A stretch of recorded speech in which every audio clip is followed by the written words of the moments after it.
Hello and welcome to today's video. I wanted to update you guys on the whole baby situation, as in I have one now and have had one for the last couple weeks.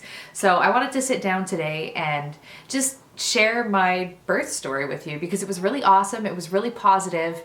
And when I was in the later stages of pregnancy, I became obsessed with these videos, and I probably watched like 50 of them on YouTube. I really loved reading about and watching other people's experiences.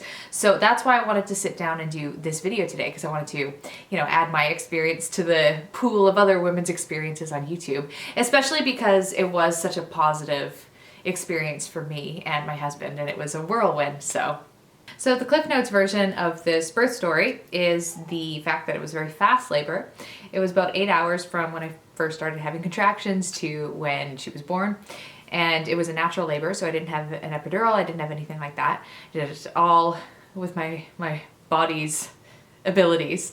And yeah, that's basically it. I'm gonna talk you through when I first started, basically when the process started through up until when she was born. There's going to be a little bit of graphic detail in this description, so if that's something that makes you uncomfortable, maybe keep that in mind. I will be talking about things like, cervixes and vaginas and stuff like that, because that's all part of the birth experience. So just a little asterisk there if that's something that makes you uncomfortable. So at my 40-week doctor's appointment, when I was pretty much 100% like on my due date, we decided to do a membrane sweep. And sometimes that's been known to kickstart labor, get things going, stuff like that. And we thought it wouldn't hurt to give that a try. So for basically no good reason at all, I was absolutely convinced that I was gonna go into labor before my due date. And my due date was in February, and I was pretty sure that we would have a January baby. I don't know why, because there was no reason for me to think that, but I did, and it didn't happen. So I went right up to my due date, and that's part of the reason that we decided to do a membrane sweep to hopefully kickstart things, get things going. I really didn't want to, go post-due by a week like some people I know have, because who wants to be pregnant that long, really?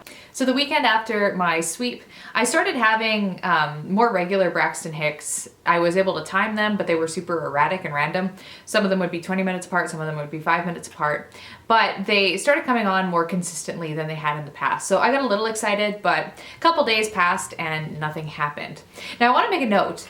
One thing that was kind of freaky for us is we live in a small town and they don't do deliveries where we live. So the hospital that we were delivering at was about an hour and a half away from our house. So what we decided to do is just stay up in the city for the weekend when I was having my sweep done, just in case it did actually kickstart things. We wanted to be closer to a hospital instead of an hour and a half away. So we were staying with friends and family, and that's my baby screaming in the background. So anyway, after a disappointing weekend of no progress, nothing really happening except for those erratic Braxton Hicks, we stayed at a friend's house on Sunday night, and we just kind of chilled out there. At 1:30 in the morning, I woke up and things were feeling a little bit different. It still kind of felt like the Braxton Hicks I'd been having felt like really, really minor menstrual cramps. And that's kind of what I was feeling now, except it seemed like it was a little more frequent. So I started timing these contractions, and lo and behold, they were like 6-7-ish minutes apart. And I didn't want to get too excited because I'd been psyching myself out this whole time, thinking like, okay, maybe today's the day, maybe today's the day. And I was kind of sick of deceiving myself and then getting disappointed. So I was just kind of like, yeah, it's probably nothing. I'll keep timing these, but yeah, it's probably nothing. So I just kind of hung out for a while. I tried to get a little bit more sleep, and I was texting my doula, which I would highly recommend, by the way, if you're interested in doing like a natural labor and stuff like that. Having her on hand to talk to you in the middle of the night was extremely useful, because it's just like, I didn't know what I was experiencing, and it helped to get perspective. Because at one point when I was having these contractions that were becoming more regular, I had this like crazy adrenaline rush, and I just started shaking. It was really unexpected. I don't know where it came from, but when I was talking to the doula about it, she said that's like a totally normal response, and that's usually a good sign that things are getting going. So anyway, I'm trying to sleep, but I'm not really succeeding at sleeping in the middle of the night just because I'm having these constant contractions. And by like 3:34 in the morning, they were about 5 minutes apart. But I wasn't experiencing a ton of pain, just like mild discomfort. And it was at this point I started experimenting with different poses and stuff like that. So I was trying to, just practice ways to cope through the contractions, even though they weren't really painful. So one thing I was doing is I would stand up and sway my hips, kind of like, just like a little back and forth, almost like I was dancing. And that really helped. And I also found that being on all fours was really helpful to kind of alleviate the pressure. And again, my contractions were feeling like menstrual cramps, and they were progressively getting a little stronger. So I was getting more and more excited. At one point in the evening, I also, actually this was before I started having my regular contractions, but I did lose my mucus plug.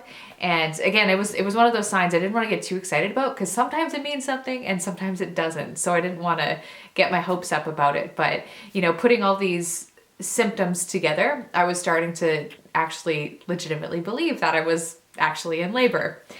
So finally, around 6 in the morning, I decided it was time to wake Michael up. I wanted to let him sleep through this because I didn't need help coping, and I wanted him to be well rested for the experience, because who knows how long I was going to be in labor, right? So I wake him up at 6, and we just kind of hang out and chat, and I get him to start timing the contractions, and he's helping me cope through them. But it's still very manageable at this point, even though my contractions are 4 or 5 minutes apart. And they do tell you that if your contractions are 4 or 5 minutes apart for an hour, then it's probably time to go to the hospital. But I didn't want to go to the hospital and get sent home, because that happens to so many people, right? You get excited and then they're like, oh, you're barely dilated, go home, you big baby. So I didn't want that to happen to me. I was like, I'm not going to the hospital until this really starts to hurt. And it did eventually start hurting, and I had to start, like, they're not kidding when they say that if you can't talk through them, like, it does get to the point where you can't talk through your contractions when you really have to like focus on them. But it was all happening so gradually that by 7 or 8 in the morning, they were starting to get like that. And that was when our doula came over.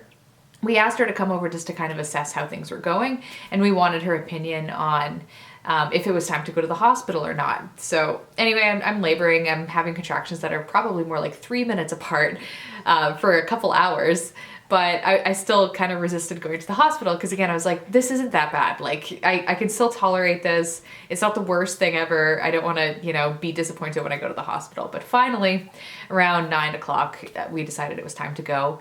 And at this point, I was definitely ready to go. The car ride to the hospital was brutal. Having contractions in a car is not a fun experience. And then when I had to go through all of when you go to the hospital, you have to like answer a bunch of questions and get your forms and everything like that. I basically had Michael do all the talking for me, because I couldn't at that point. And I remember walking down the hallway in the hospital to the labor and delivery ward and having to stop and lean against the wall during a contraction. So it was starting to get pretty intense. So they put me in the assessment room and they hooked me up to some monitors just to track the baby's heart rate and stuff like that before sending me to the actual labor and delivery room. And the nurse assessed me, and I was 4 centimeters dilated, and I was 0 station. So that basically meant baby was pretty low, and I was far enough along that I could actually stay at the hospital. I wasn't gonna get sent home, so that was exciting. When they were doing the assessment, they wanted me to be on my back, just because that's kind of like the standard way you lay on a hospital bed, right? But I had one contraction on my back like that, and it was the worst ever. And I was like, I cannot sit like this. So I went back to all fours. And you know the hospital beds, they kind of like, the headboard part inclines a little bit, and you can kind of adjust the incline. I basically found the comfiest way to cope with my contractions was to like drape my whole body over like the inclined top part of the chair and just kind of like grip onto the top of it. So it was kind of like a modified all fours position. But that's what I needed to do to cope through the contractions. But it was very difficult to monitor me when I was like that, because the things that were strapped to my belly kind of had to be held in place. So Michael and the doula are like trying to hold these to my belly while I'm going through these contractions. And apparently I had to be assessed for 15 or 30 minutes or something like that. And they needed like continuous assessment. But the monitors kept getting like jiggled off when I was like squirming around and stuff. So that was not going so well. I also want to say, spoiler alert, I will tell the details of the story, but here's like the Cliff Notes version. We got to the hospital at 9 o'clock and my baby was born at 10 o'clock. So there was a very, very short turnaround time here. all of a sudden, when they were like trying to keep the monitors attached to me and stuff, I had this crazy contraction. It basically felt like baby took her fist in utero and like punched me, and that was my water breaking. And that's what it felt like. It felt like there was like a hard internal punch and just like this really big pressure feeling. It's like, you know, when you go to the bathroom and it's kind of like relaxing, it feels good. When your water breaks, it is not like that at all, at least for me. For me, it was just this really intense pressure that was super, super uncomfortable. And so this happened, and I told Michael and the doula, I was like, I think my water just broke. And they're like, that's good, that's good. That's a sign that things are progressing. And I was happy about that too. The very next contraction was, it just like went to 11 out of nowhere. I had been kind of vocalizing a little bit at this point, kind of just like moaning quietly to get through the contractions. But the very next contraction hit me like a ton of bricks. It was just out of nowhere, incredibly painful, and I had to scream my way through it. And which was completely unexpected for everyone involved. I started saying to Michael and the doula, I was like, I feel like I have to poop. I feel like I have to poop, because I had all this pressure in my bottom area. So the nurse comes back in because I'm screaming. And according to Michael, apparently the nurse and the doula kind of exchanged a look like, oh, we got a drama queen on our hands. Someone who's, you know, making a big deal out of not being in very much pain. But anyway, they decided to check me again. And I was 10 centimeters dilated. I was fully ready to go. Baby was on the way. And all of that happened in the span of like 5 minutes. It was, yeah, it went to 11 really fast, like I said. So all this time, I'm just having constant contractions. I'm squeezing my eyes shut for basically the rest of my labor. I couldn't even bear to open my eyes. I was gripping the top part of the bed, and I was just like wailing like crazy. And I remember at one point, my scream started to get pretty high pitched, and I remember Michael telling me to make lower sounds, because that was something we talked about prior. But when you make lower sounds when you're vocalizing, you're a little bit more in control, whereas like the high pitched noises are kind of like we have a little less control. So just to be able to like manage the pain a little bit better, they were telling me to breathe and to vocalize from a lower pitch, and I tried that. Didn't always succeed, but it was something that I was trying to do. So anyway, there's this flurry of activity in the room, but I couldn't see any of it because my eyes were squeezed shut. And they started wheeling me down the hallway, and I was just like screaming the whole way. It was probably like those bad movies where you have the screaming pregnant woman. That was me getting wheeled down the hallway. They got me to the labor and delivery room, and I started to push, and my doctor wasn't there yet. He did make it in time, which was a relief. He apparently like popped in the door and was like, do I have time to change? I'll be quick. So yeah, so I'm on all fours still, and they're letting me labor like that, which is good, because again, I could not go on my back. It was impossible. It hurt way too much. And not that labor ever doesn't hurt, but it just hurt way worse. So my doctor shows up at the scene, and he immediately gets me to switch positions. He tells me to get on my side. And I was like, which side? I was, you know, kind of like whining. So anyway, I laid on my side, and the doula's like hoisting up my one leg. And that is essentially how I delivered my baby, on the side, which I thought was really cool. I never spent too much time thinking about positions. You know, you just kind of always assume that you're going to be laboring on your back, or, you know, delivering on your back, because that's how it's usually portrayed. But yeah, it was really cool that I was on my side.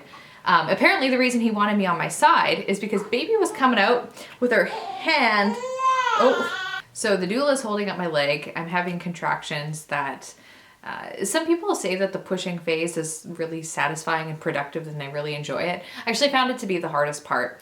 I remember when I first started pushing, involuntarily, my body was just kind of doing it. I didn't really have to try to push, but it felt incredibly painful, for one, but it also felt like my self-esteem just really plummeted at that point. It felt like I thought I couldn't do it. Like, it just felt too difficult and too hard.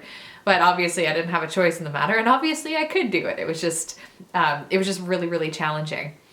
The doctor's telling me to slow down. He told me like 24 times. He was like, no, just slow down, Allysia, slow down.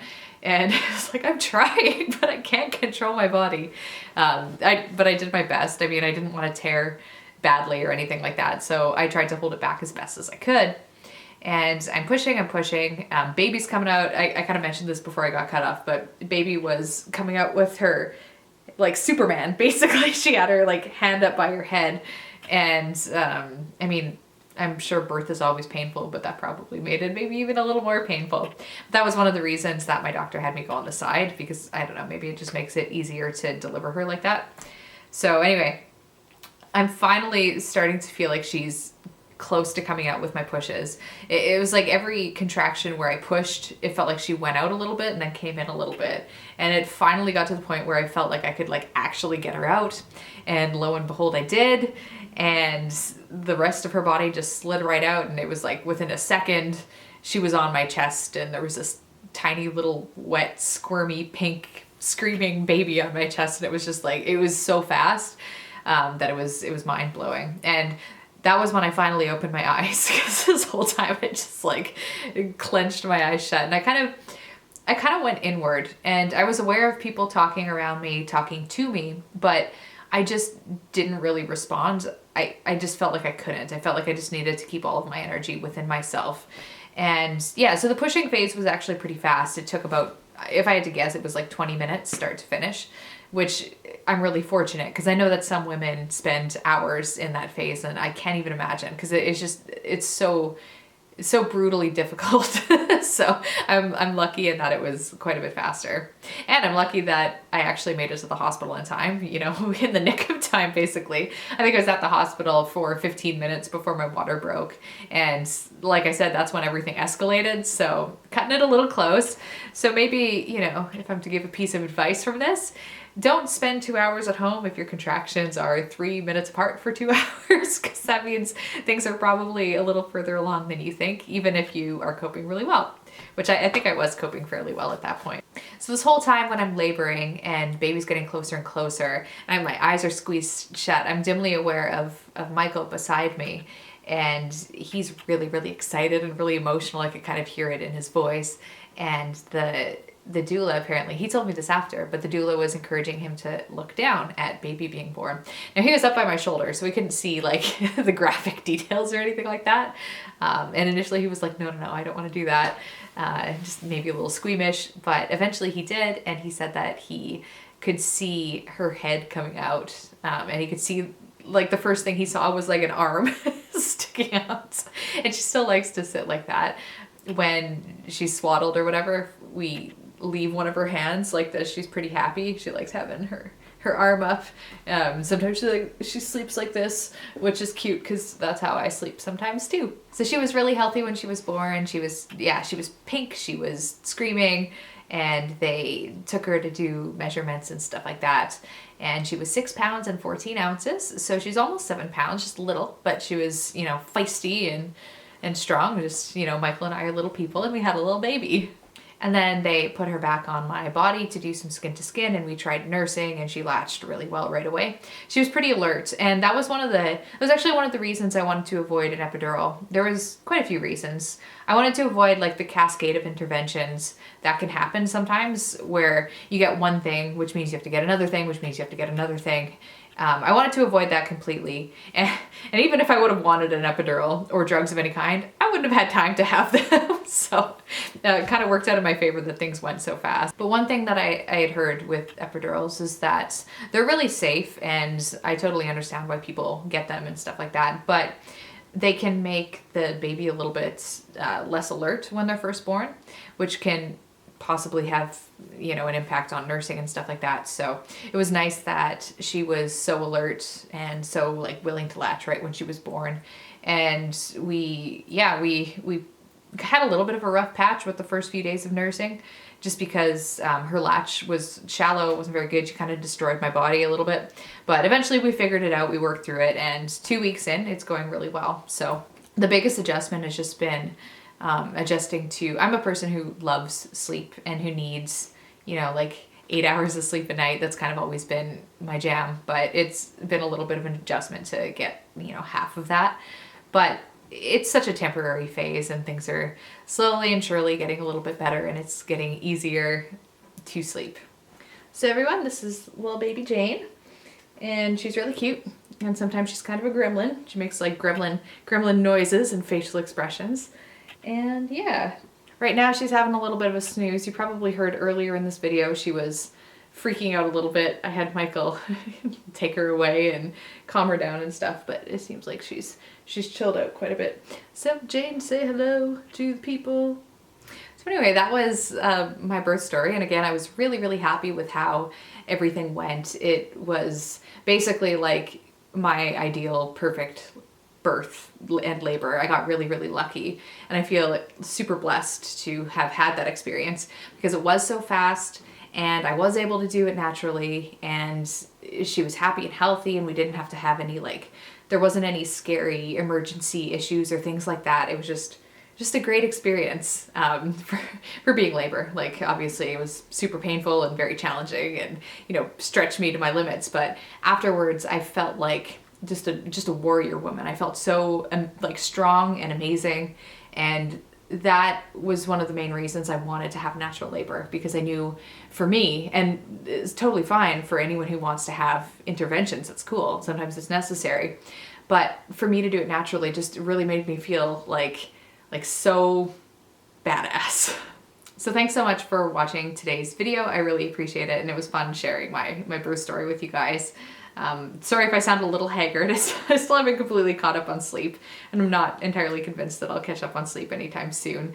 But yeah, the piano TV videos are still going to be coming on a weekly basis for the next month or so before I start getting back into recording them. I'm just kind of taking some time off to enjoy my new family and, you know, get into new routines and stuff. So anyway, I will catch you guys in the next video.